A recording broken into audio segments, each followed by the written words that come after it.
pues muy buenas tardes a todos. Es un gusto estar aquí con ustedes. Y bueno, hoy vamos a presentar un tema muy importante. Agradezco la invitación de esta óptica para traerles a ustedes el tema de fragilidad y sarcopenia en el paciente renal. Vamos a tocar algunos tips, algunas estrategias de la parte del manejo de la nutrición para poder controlar esa pérdida de masa muscular y en el mejor de los casos, en los primeros estadios de la enfermedad renal, pues intentar recuperar un poco esta masa muscular. Entonces, con todo lo que tiene que ver esta presentación, pues ante la declaración de conflicto de interés, yo recibo una invitación por parte de Biorenal y con mucho gusto acepto participar de forma voluntaria. Y pues cabe mencionar que para nuestros pacientes, para todos los colaboradores, para todos los amigos que nos están acompañando, estas presentaciones son con fines informativos, específicamente en materia de salud, y en mi caso como profesional de la salud, pues la enfocaremos a la parte de la nutrición.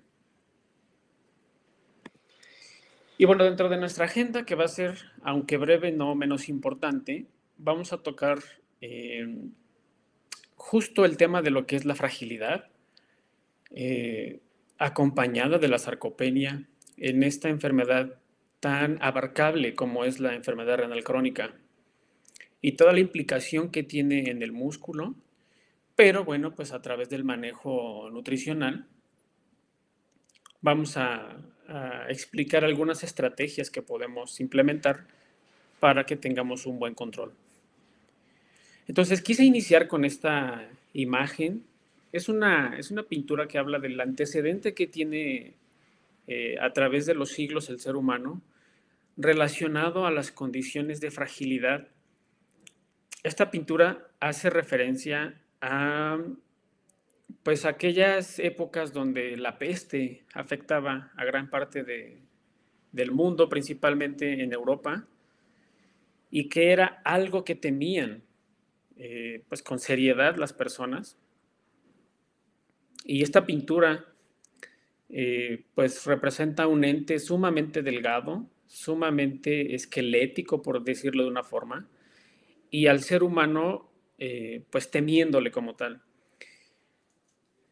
Y pues con justa razón, ¿no? Porque todo lo que tiene que ver con fragilidad, todo lo que tiene que ver con deficiencia o carencia, pues está relacionado a la probabilidad de muerte o la probabilidad de enfermar.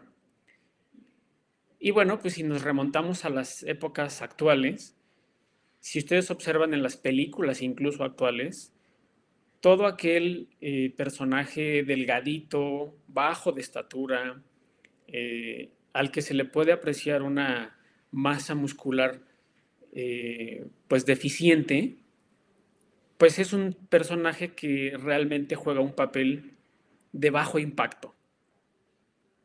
Entonces la historia nos ha dado una serie de conocimientos y pues hasta hoy en día tenemos que tenerle respeto a todos esos antecedentes y poder contener toda la cantidad y toda la gama de consecuencias que trae como tal estos estados de fragilidad o de deficiencia.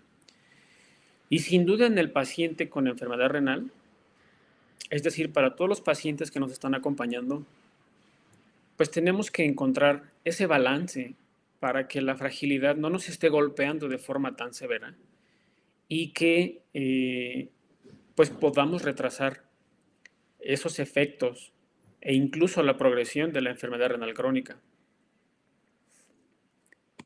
Y bueno, secundario a esta introducción, pues vamos a entrar en materia como tal. ¿Qué es la fragilidad? Muchas veces nos preguntan o hemos escuchado en diferentes medios de comunicación, en redes sociales o incluso en algunas conferencias que he podido asistir, se sigue tocando con frecuencia este término en los pacientes con enfermedad renal.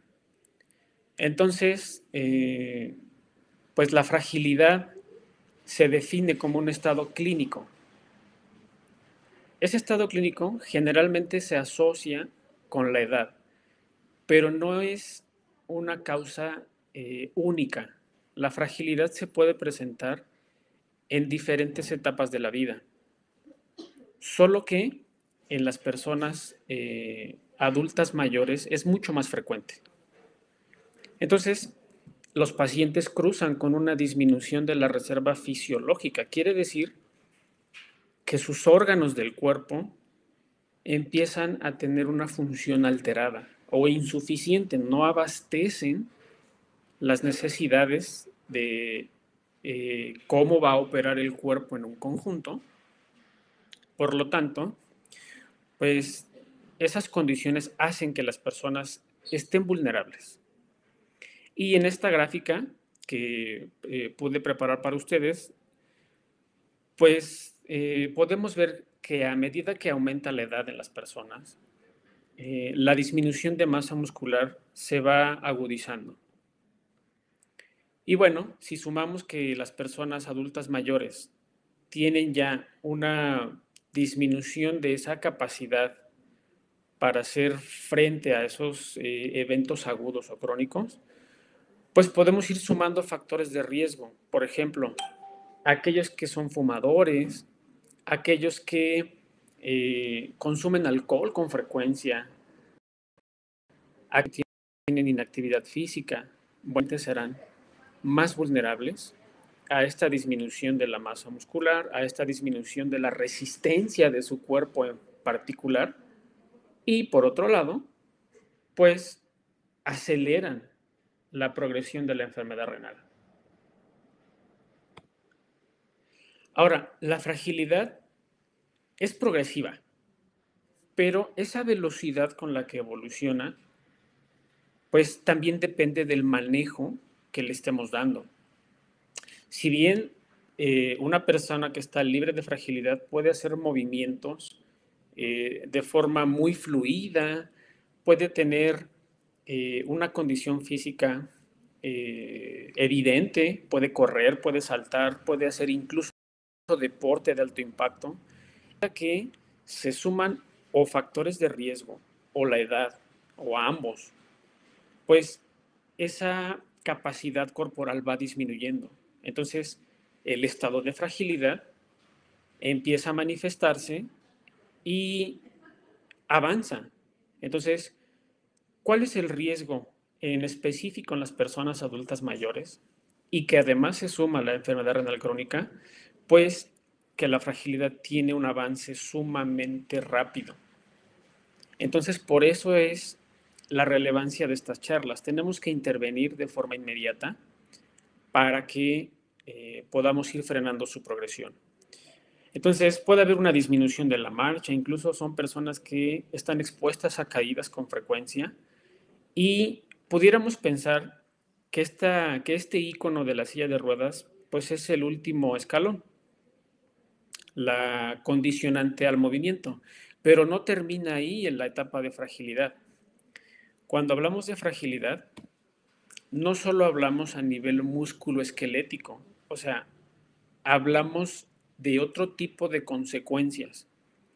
Sí, una de las más evidentes es la osteoporosis, las caídas y con ello el riesgo de fracturas importantes, principalmente en aquellas que son sumamente limitantes como la fractura de fémur, la fractura de cadera, incluso la alta mortalidad por complicaciones de una fractura en personas adultas mayores.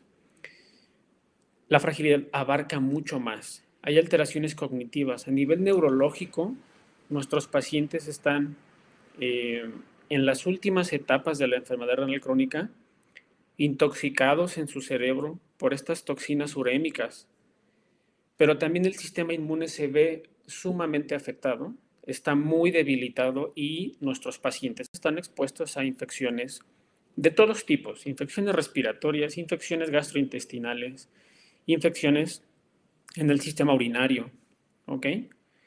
Pero hay algunas condiciones donde si hemos dicho que la fragilidad no solo es en huesos y músculos, sino en otras partes del cuerpo, en otros órganos, y que nos vuelve vulnerables, bueno, también nos estamos refiriendo a eventos súbitos que pueden ser letales.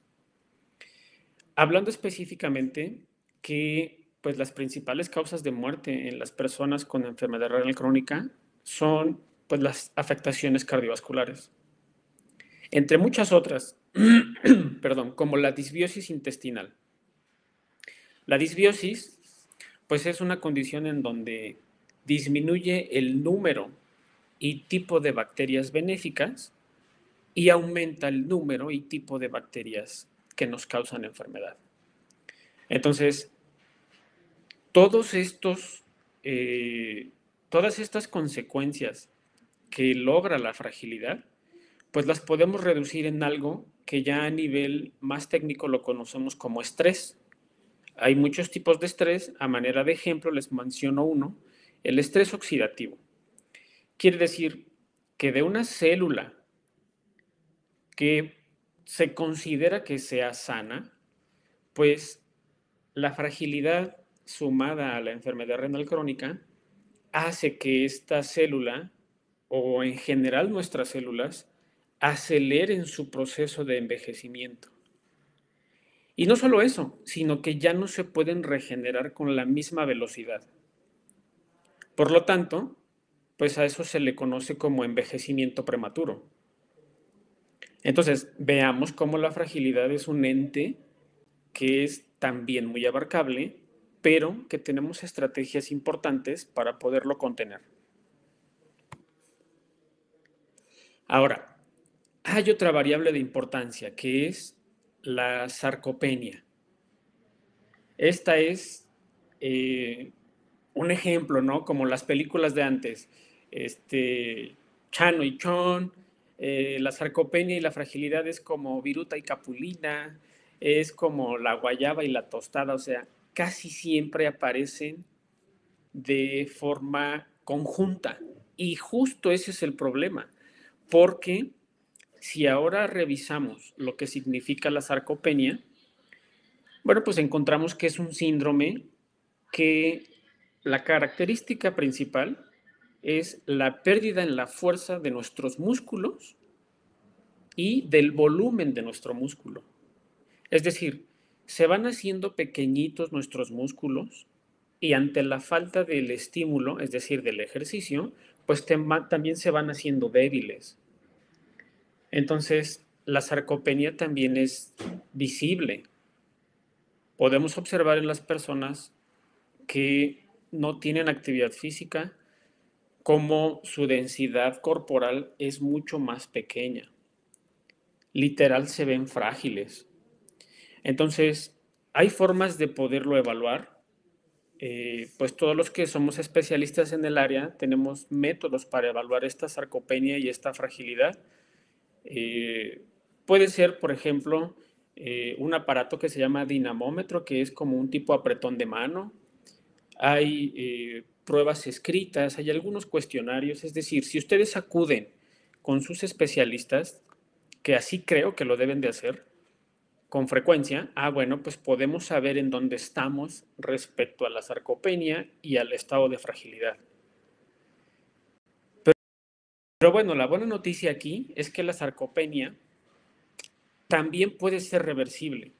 No en todos los casos, pero si logramos una detección temprana de la enfermedad renal crónica y nos adelantamos a la parte preventiva de la sarcopenia y de la fragilidad, sí son reversibles.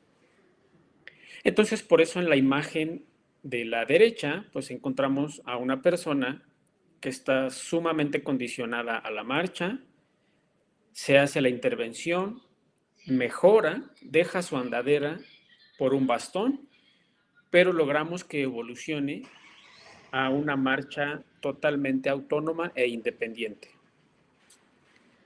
Entonces, esos procesos son los que hacemos como parte de las estrategias de intervención, pues los nutriólogos, intentar mejorar la calidad del músculo, intentar aplicar las estrategias para que no baje o al menos no baje tan rápido y en el mejor de los casos logremos una recuperación.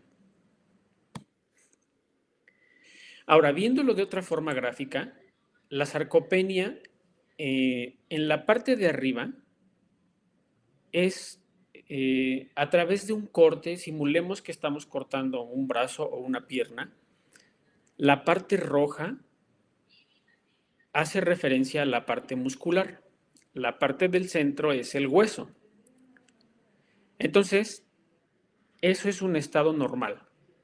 Es decir, entre más masa muscular tenemos y además con frecuencia la estemos estimulando, bueno, pues estamos previniendo el estado de sarcopenia.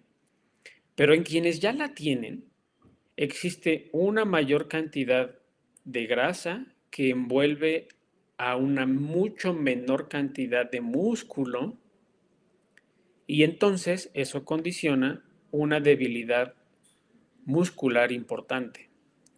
Entonces, eso se suma a otras condiciones que ya traen de forma crónica a algunos de nuestros pacientes.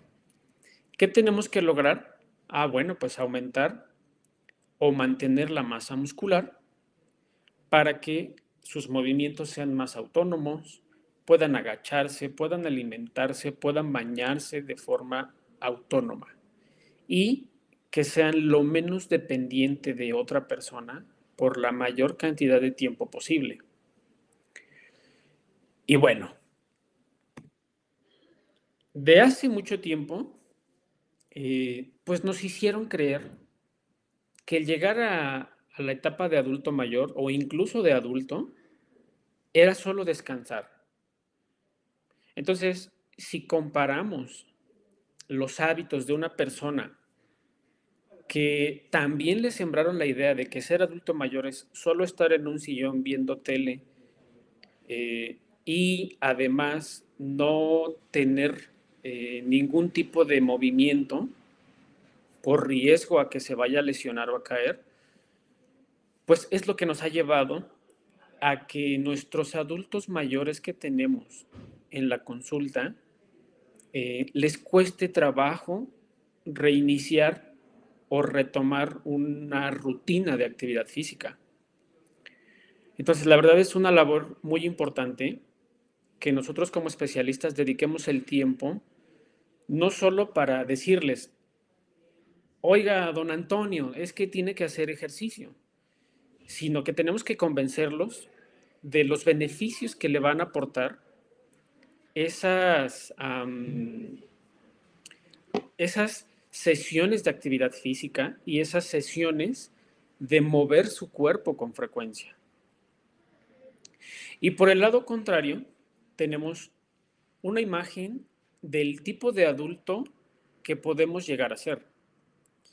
Entonces, si comparamos la densidad muscular, si comparamos incluso la apariencia de ambas imágenes, sin duda, en aquella persona adulta mayor que está realizando actividad física, se ve que goza de un estado de salud. Entonces, insistamos como especialistas y ustedes como pacientes adopten esa iniciativa por tener una mejor rutina de actividad física.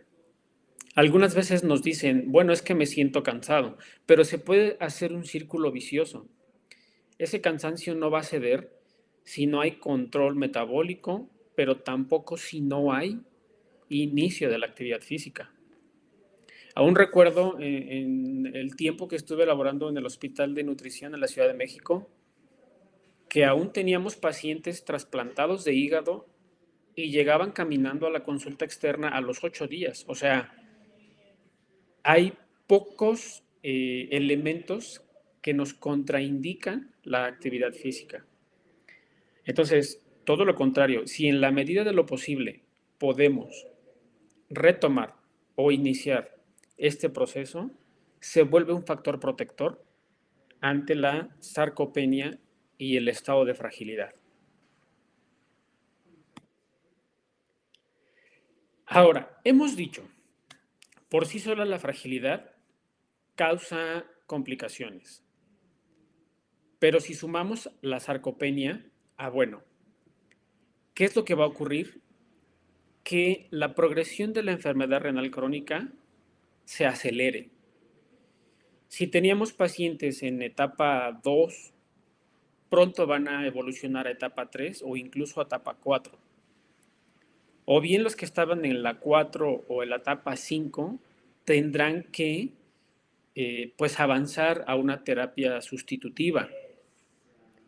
Si bien, pues la que es por elección sería un trasplante de riñón, pero sabemos cómo están nuestras listas de espera, sabemos que no todos son candidatos y bueno, pues lo que ocurre es que avanzan al menos al proceso de hemodiálisis o diálisis peritoneal. Pero esto se acelera también por acción de la sarcopenia y la fragilidad. Y en condiciones todavía más complicadas, pues los pacientes se agravan. Tienen que ingresar a unidades de cuidados intensivos por procesos de infección, por procesos de falla multiorgánica. Entonces, por eso decimos que se agudizan estas complicaciones cuando están presentes la sarcopenia y la fragilidad. Y ojo, llega un momento en el que ya no son reversibles. El cuerpo de los pacientes está sumamente agotado. Y ahí es cuando cambian los pronósticos. Se aumenta la probabilidad de que esta persona no pueda salir de estado crónico, es decir, de cuidados intensivos, y pues lamentablemente fallezca. Les quiero proyectar este video, que en alguna ocasión ya lo había proyectado, pero imagínense un adulto mayor intentando hacer una actividad física recreativa, es decir, de forma muy ocasional, decidió intentar pegarle a esta pera de máquina que cuando una vez que le pegas, pues ahí cuantifica la fuerza, ¿no? Su limitante física ni siquiera le dio la oportunidad de golpear la pera y cae al suelo. Y aquí nacen varias preguntas. ¿Ustedes qué creen que le ocurre a esta persona? Que observándolo tal cual es un adulto mayor, que tuvo una caída de su propia altura. O sea, imagínense o proyecten las posibles lesiones que le pudieron haber ocurrido. Si hemos dicho que el riesgo es de fractura, de menos resistencia, de fragilidad. Entonces, hay veces que nuestros pacientes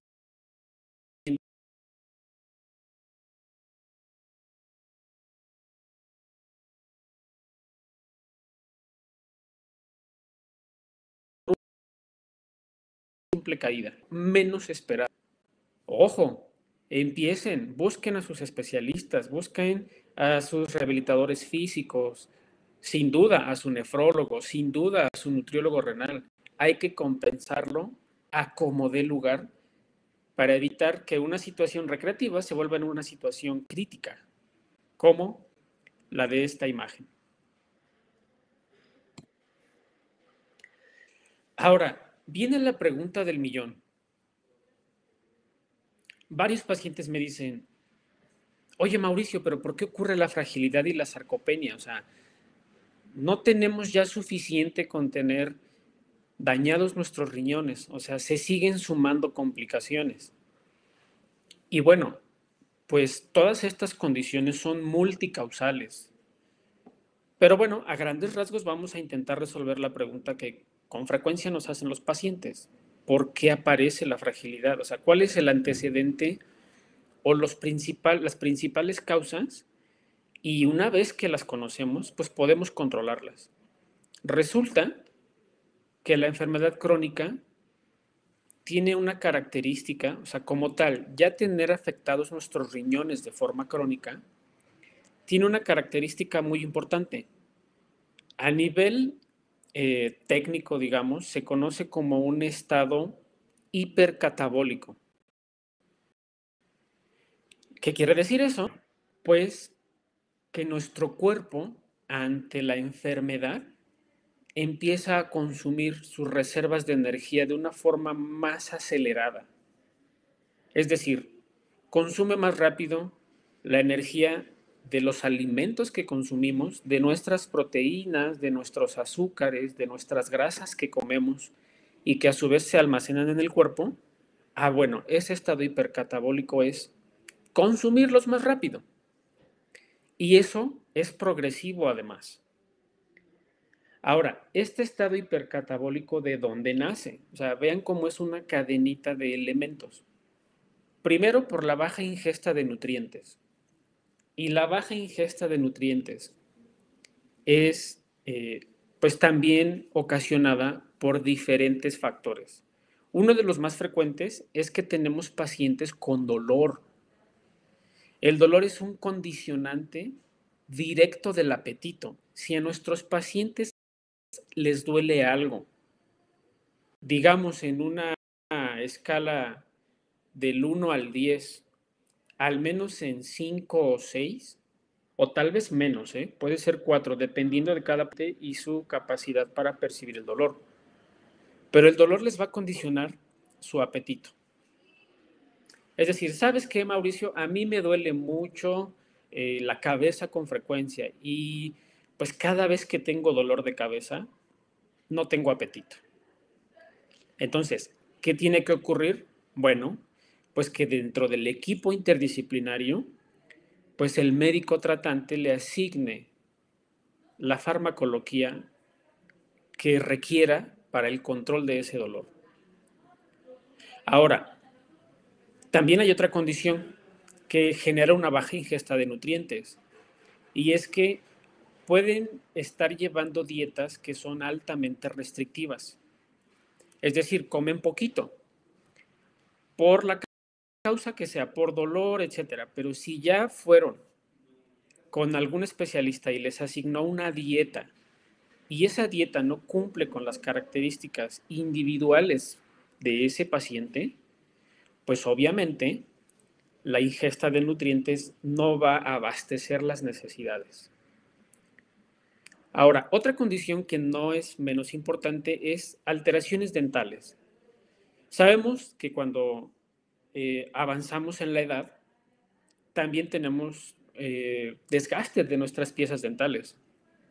Todo paciente que le falten piezas dentales o que tenga dolor a la masticación tendrá una ingesta baja de nutrientes.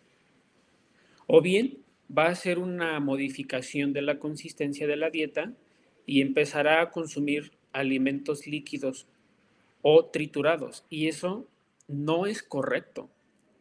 ¿Qué tendría que ocurrir?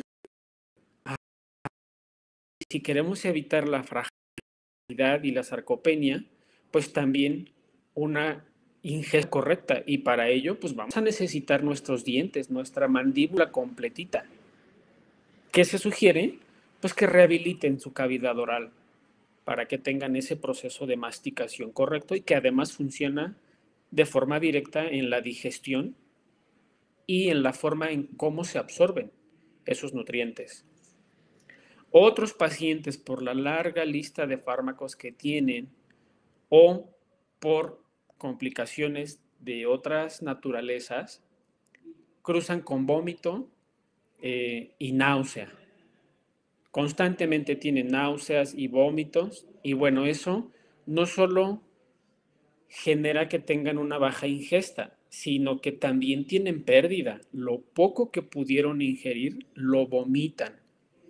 Claro que la fragilidad se va a estar asomando todo el tiempo y la fragilidad va a llamar a la sarcopenia también y pues van a estar ahí esperando y además intentando expresarse de forma temprana.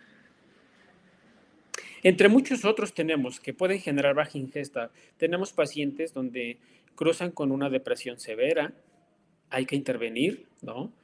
Insomnio, duermen pocas horas, es decir, su sueño no es reparador y eso también condiciona que tengan un estado hipercatabólico. Ahora, si volteamos a ver qué ocurre o a qué nos referimos con el aumento del estrés, pues pueden ser condiciones que se estén llevando a cabo, aunque no queramos, aunque los pacientes no quieran. Hay veces que aparecen infecciones que tienen que ser intervenidos quirúrgicamente, incluso a veces de emergencia, que tienen enfermedades de importancia directa, por ejemplo, algunas infecciosas, algunas oncológicas, ¿no? Y que a su vez algunos pacientes tienen que entrar a cuidados críticos o que tienen limitantes neurológicas de importancia. Entonces, imagínense si juntamos todo esto, se vuelve una bola de nieve. Pero bueno, hemos dicho que tenemos las herramientas para poder amortiguar tanto la baja de nutrientes como el aumento del estrés o el aumento de las demandas de nuestros pacientes. Entonces, a eso se refiere el estado hipercatabólico, que ya por sí sola trae la enfermedad renal crónica. ¿Qué tenemos que lograr? Bueno, pues un equilibrio donde los nutrientes, obviamente seleccionados, obviamente bien dosificados, estén a favor de la balanza y que el estrés oxidativo o los procesos de inflamación o todo lo que nos cause deterioro o déficit, pues esté en menor peso. Y con ello vamos a intentar lograr o una estabilidad o para fines más positivos en nuestros pacientes más alentadores, lograr una ganancia de esta masa muscular que se ha estado perdiendo. Ojo, aclaro, no se va a lograr en todas las etapas de la enfermedad renal crónica, pero por eso necesitamos un diagnóstico oportuno. Tenemos que insistir en la cultura del diagnóstico y del monitoreo para que podamos evitar estas complicaciones. Y bueno, el punto central, y que es con lo que voy a terminar esta charla, una vez conociendo cómo nos está afectando en general la enfermedad renal crónica, pero específicamente derivado de ella la fragilidad y la sarcopenia, pues las estrategias de nutrición ya las tenemos bien definidas los nutriólogos, ¿ok? Entonces, primero es asignar la energía suficiente. Son personas que deben recibir una dieta totalmente individualizada y que vaya adecuada a sus necesidades. La energía suficiente se refiere a que ni consuman más calorías de las que deben, pero que tampoco falten calorías. Y con ello implica que el apetito también esté bajo control.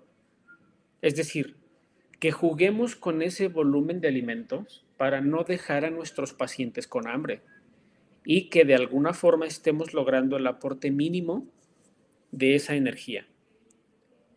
Ahora, otra estrategia que es sumamente importante como nutriólogos es lograr en nuestros pacientes dosificar la proteína de forma correcta. Si bien, si damos poca proteína y poca energía, pues tenemos desgaste proteico y tenemos desgaste muscular por consecuencia y empiezan a bajar de peso y toda la serie de complicaciones que les he estado mencionando. Pero por otro lado, si tenemos un exceso de proteína, vamos a generar que se produzcan una gran cantidad de toxinas y que empiecen a afectar la función general de nuestro cuerpo, principalmente la de nuestro cerebro. Es por eso que cuando se excede la cantidad de proteína, pues obviamente los riñones fallan con más frecuencia y con más intensidad.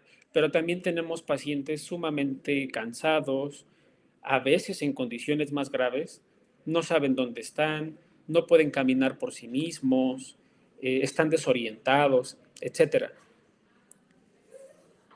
Y bueno, como parte de las recomendaciones que al menos yo como nutriólogo renal por escrito le doy a mis pacientes es que en la medida de lo posible y bajo vigilancia tengan actividad física. Sí o sí es una parte que define la evolución e incluso el pronóstico de nuestros pacientes. Aquellos que no hacen ejercicio están bien diferenciados de aquellos que sí lo hacen. Sin duda, la progresión de la enfermedad, el pronóstico serán diferentes. Van a favorecer más a aquellos pacientes que sí tienen actividad física. Y bueno, yo creo que otra parte importante como estrategia de nutrición es controlar las enfermedades asociadas. Es decir, si nuestro paciente tiene diabetes y tiene hipertensión que probablemente hayan sido la causa de su estado de daño renal crónico, pues hay que mantenerlas de forma controlada. Y bueno, gráficamente, ¿a qué nos referimos con estas estrategias? A manera de resumen, la estrategia es, como tal, como nutriólogo, generar un balance. Que no me exceda yo de nutrientes, que no me falten, pero mantener bajo control estas condiciones de demanda o de estrés. La energía debe ser solo la suficiente. Y hemos dicho que la proteína debe ser suficiente también. No tiene que estar excedida, no tiene que faltar. ¿Cómo lo logramos eso? Bueno, pues los nutriólogos renales sabemos hacer un cálculo para cada condición, ¿no? Para cada paciente según sus laboratorios, su etapa de daño renal, sus preferencias incluso. Bueno, vamos a hacer un cálculo específico de esos gramos de proteína que va a consumir durante todo el día como parte de su plan de alimentos. Tenemos que combinarla. Ahora sabemos que la dieta basada en plantas nos aporta una cantidad de proteína, aunque no en el mismo volumen que las carnes o los alimentos de origen animal, pero es un tipo de proteína que ha mostrado un control y que al menos si logramos ese aporte mínimo de proteína, combinando la animal y la vegetal, podemos lograr una estabilidad aceptable en nuestros pacientes. Ahora, a veces me preguntan, oye Mauricio, me recomendaron un suplemento para que pueda ganar masa muscular. Ojo, como pacientes deben tener mucho cuidado porque la suplementación debe ser supervisada. Sí hay una gran cantidad de productos. La verdad es que yo estoy muy en desacuerdo de aquellas personas que sin tener ninguna preparación o ninguna base científica recomiendan proteínas y además con dosis que están fuera de control. Entonces la suplementación sí se vale, lo habíamos mencionado en algunas charlas pasadas, pero debe ser supervisada y se tiene que encontrar una justificación. Y entonces, bueno, podemos suplementar no solo proteína, sino otro tipo de elementos que también son necesarios, siempre y cuando estén supervisados y estén justificados. Y les he dicho, tengo dos escenarios. Un paciente, solo a manera de ejemplo, un paciente con enfermedad renal que puede tener una actividad física independiente de forma aeróbica, ¿no? Pero aquellos pacientes que ya se encuentran en la etapa de reemplazo o en la parte sustitutiva, observen cómo también tienen que hacer actividad física. Entonces, hay que ir enlazando todos esos elementos para lograr una mejoría. Entonces, estas son las estrategias que previenen la fragilidad y la sarcopenia. O bien, generan una estabilidad.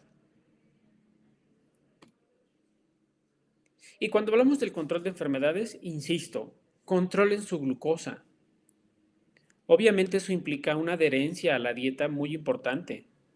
O sea, no puede haber control de glucosa ni de su presión, ni de su estado de ánimo, si no tienen una adherencia a la dieta por arriba del 85%, tal vez el 90%. Y algunas veces me dicen, oye, Mau, ¿y a poco si llevan la dieta? Por supuesto. Tengo pacientes que es muy marcada la mejoría a partir de que tienen una mejor adherencia a la dieta. ¿Y cómo lo logramos? Bueno, encontrando aquellas barreras que impiden que tengan esa buena adherencia. Por ejemplo, algún alimento que no les agrada, el volumen de alimentos, cómo los preparan, qué les pueden agregar, etcétera. Entonces, las consultas subsecuentes como nutriólogos renales favorecen el seguimiento del paciente, el monitoreo, detectar factores de riesgo que vayan apareciendo y controlarlos. Es decir, lo hacemos de forma integral. Y cuando está fuera de nuestras competencias, generamos una remisión. Generamos una remisión a medicina interna, a nefrología, a rehabilitación, a psicología, etcétera, para que podamos abarcar de forma interdisciplinaria estas enfermedades asociadas. Y otro punto muy importante, sin duda, el que tomen sus medicamentos en tiempo y forma también hace la diferencia para el control de esas enfermedades asociadas. Entonces, no solo basta que vengan y reciban el plan de alimentos. Si requiere de insulina, aplíquense su insulina.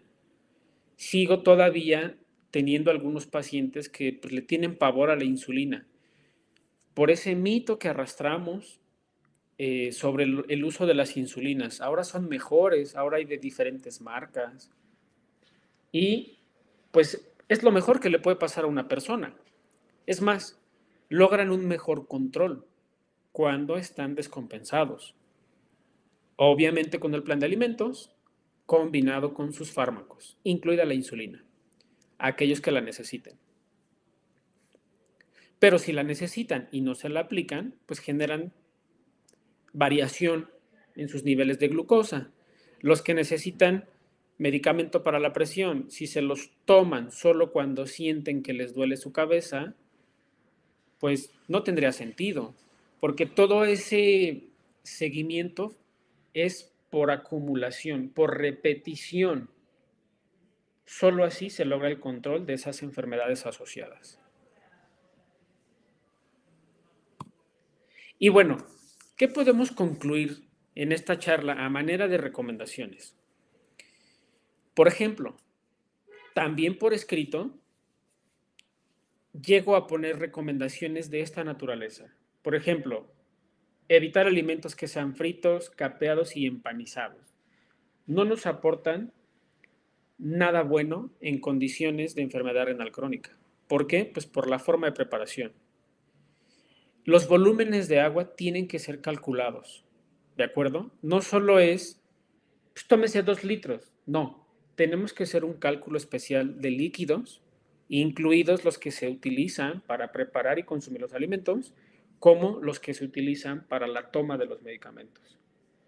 Los condimentos, tenemos que ser muy observadores en qué tipo de especias y condimentos utilizamos. De entrada les digo, todas las salsitas de polvito, de botecito, quedan fuera, por muchas razones.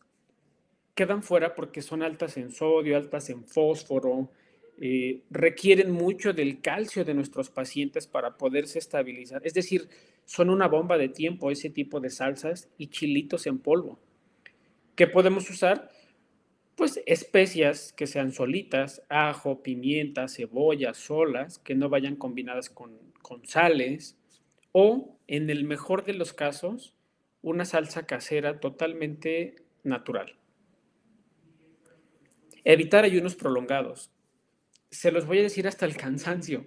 Los ayunos, a menos que sea justificado por algún proceso quirúrgico o alguna determinación que los especialistas definan, pero los ayunos injustificados y además prolongados no se llevan con el control de la glucosa. Entonces, no lo van a lograr. Por eso es que fraccionamos las comidas. Y el ayuno también potencia la fragilidad y la sarcopenia. Insisto, si está justificado, adelante, pues que se lleve a cabo el ayuno, pero si no, es una muy mala idea.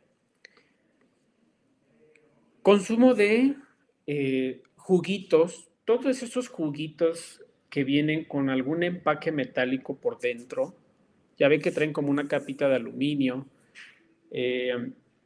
Ya hemos dicho que pues, las leyendas de alto consumo, de alto contenido de azúcares, de sodio, de edulcorantes, etcétera, tampoco están recomendados. Tienen que masticar bien sus alimentos, de ahí que hace rato hablábamos de la rehabilitación bucal. Eviten usar popote y comer chicle, ¿de acuerdo? Eso les va a causar mucha inflamación, porque cuando usamos popotes o masticamos chicle, también comemos una gran cantidad de aire. Entonces, imagínense una distensión constante y, en el mejor de los casos, enjuaguen su boca las veces que sean necesarias para que puedan tener una mejor tolerancia. Eviten, por favor, la automedicación. Aquí sí, pues no hay forma, o sea, no se automediquen, no vayan con personas que no, porque gran parte de las lesiones renales, podría enumerarles un sinfín de casos, ¿no? Pero recuerdo algunos donde el abuso de la proteína o de la automedicación es la causa primaria en algunas personas del daño renal. Y así, entre otras recomendaciones que como nutriólogos, pues contribuyen a que tengamos un control metabólico, contribuyen a que tenga el paciente una buena adherencia y que, pues como consecuencia favorable, no se exprese la fragilidad y tampoco, pues, esta sarcopenia que nos mete mucho ruido. ¿De acuerdo? Entonces, tómenlo en cuenta, consideren que el apoyo del equipo de nutriólogos está implícito en el manejo de su enfermedad y podemos contribuir a que todos estos factores y todas estas consecuencias se vayan controlando. Y bueno, con esto pues quiero terminar y bueno, pues agradeciendo la atención que pudieron haberme brindado. Agradezco también a Biorenal la invitación y con gusto si existieran algunas preguntas, si me las pudieran hacer llegar o si a través de todavía algunos minutitos que tengamos las podemos resolver, con todo gusto estoy para apoyarlos. Muchísimas gracias por su atención.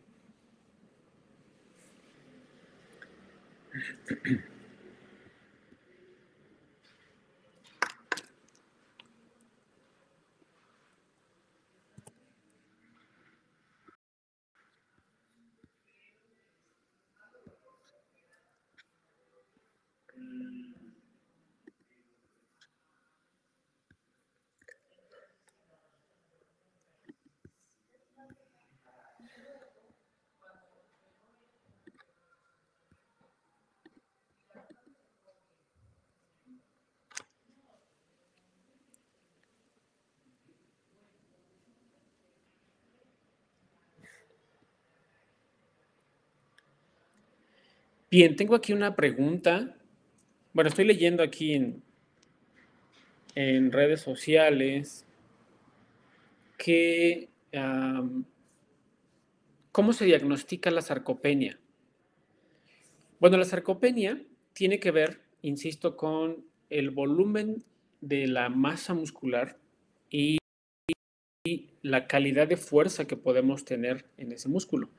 Hay un aparato que se llama dinamómetro, que es como si diéramos un apretón de manos y hay digitales y hay análogos. Los que son análogos tienen una escala, tienen una manecilla, y los que son digitales arrojan números directos.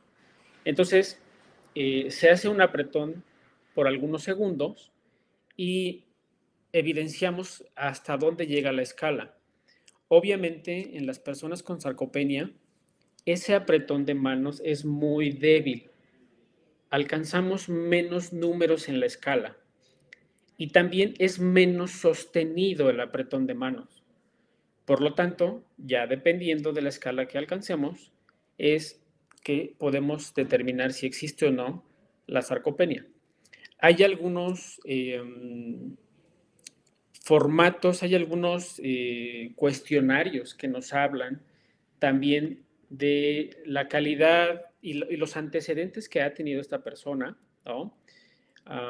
Sumados a la fragilidad, qué tan rápido se pueden levantar de una silla, qué tan rápido pueden caminar algunos pasos, etcétera. Sí hay diferentes formas y la gravedad pues obviamente tiene que ver con los antecedentes y pues la reserva de masa muscular que tengan.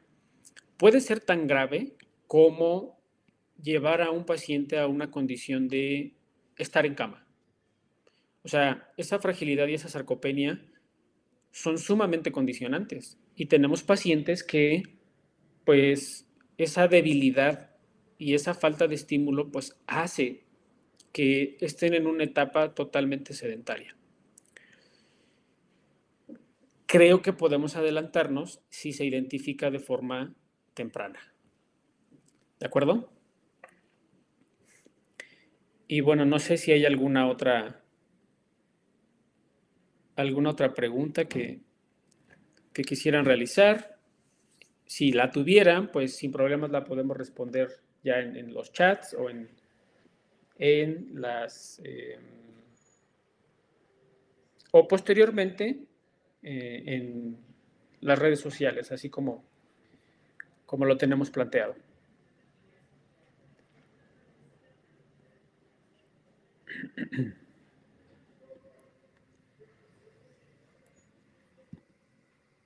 ¿No?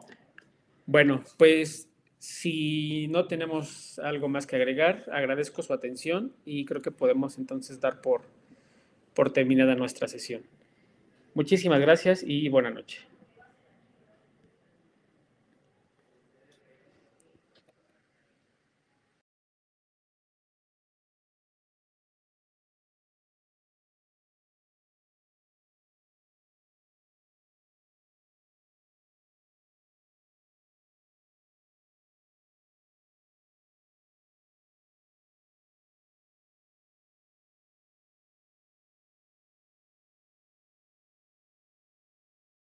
¿Otras preguntas? Ok, Raquel Díaz pregunta, ¿dónde nos podemos localizar? Les van a compartir ahí en la página los números de contacto, con todo gusto. Raúl Román en Perú.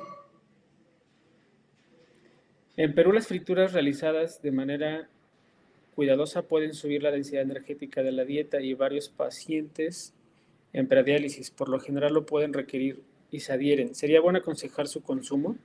Bueno, las frituras como tal, si el término es fritura, creo que quedan descartados. Yo creo que ahí tendrían que ser preparaciones, en el caso de que sean a través de harinas de algunos cereales o de vegetales, pues preferimos que sean horneadas o deshidratados. Creo que eso podría quitar como tal implícito el término de frito. Tere Solís nos dice, pues sí, a veces se junta con artritis. Sin duda, Tere Solís, la artritis puede ser eh, una piedra en el camino en el paciente con enfermedad renal, sarcopenia y fragilidad, porque limita aún más el movimiento. Con el tratamiento correcto creo que podemos lograr evolucionarlo.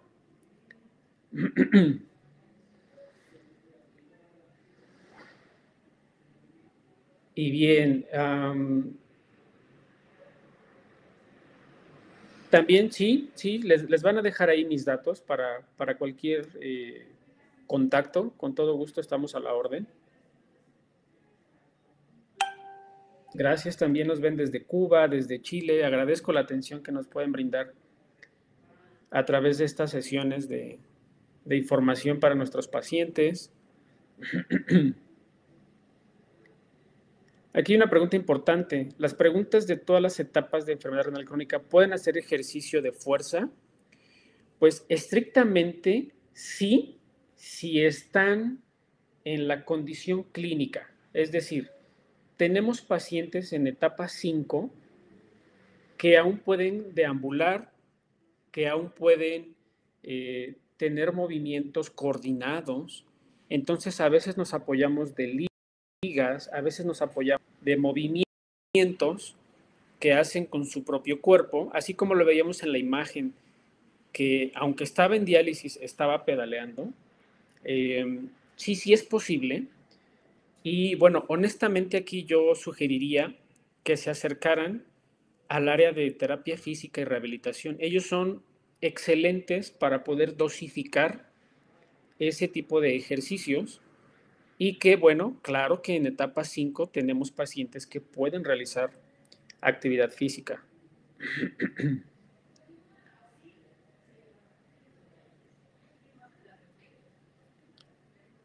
Bien, encuentro otros comentarios, saludos y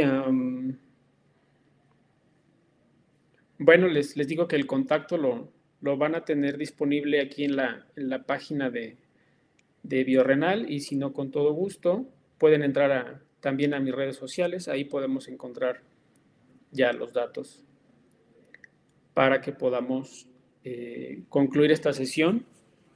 Y bueno, voy a resolver esta última pregunta que considero que también es importante. No menos importantes las de los demás, pero creo que por tiempos, con esta vamos a cerrar. Y dice, ¿recomiendan la suplementación de proteína en etapa 3 o 5 antes de diálisis? Sí, hay algunos suplementos especializados que contienen una preparación de aminoácidos en particular y algunos sí de proteínas totalmente aisladas. ¿De qué depende esta suplementación de proteína? Primero, de la condición del riñón. Ok, estamos hablando de 3 a 5. Salvo que la vía oral no sea suficiente y no podamos compensar el mínimo, debemos voltear a ver la suplementación. No debe ser una suplementación sumamente enriquecida. Tendrá que ser una suplementación a base, por ejemplo, de suero de leche, de caseinato de calcio, aminoácidos de cadena ramificada principalmente. Y eso, pues bueno, dependiendo de cada caso, tendríamos que dosificarla. Para eso se hacen algunos cálculos especiales y decir que, bueno, derivado de que no lo podemos lograr por vía oral con los alimentos, o bien el estado de demanda de necesidades energéticas es más alto del que se puede cubrir con la vía oral, ahí es donde se habilita el uso de suplementos a base de proteínas o bien de algunos aminoácidos específicos. Es más, durante los procesos de diálisis también se llevan a cabo suplementaciones. Ahí en el momento, incluso el consumo de algunos alimentos. Hay evidencia de que mejora el proceso, mejora la recuperación postdiálisis. Es decir, hay información nueva que pues considero que más adelante se puede ir compartiendo con ustedes, con nuestros pacientes, para que puedan tener un mayor conocimiento del manejo de lo que hacemos los nutriólogos. Y bueno, pues ahora sí, agradezco la atención, insisto. Hay mucho camino por realizar y por recorrer, pero bueno, aquí estamos haciendo el intento para contribuir con un granito de arena a esta meta que nos hemos planteado, la nutrición, específicamente la nutrición renal hoy en día. Gracias a todos y que tengan muy buena noche.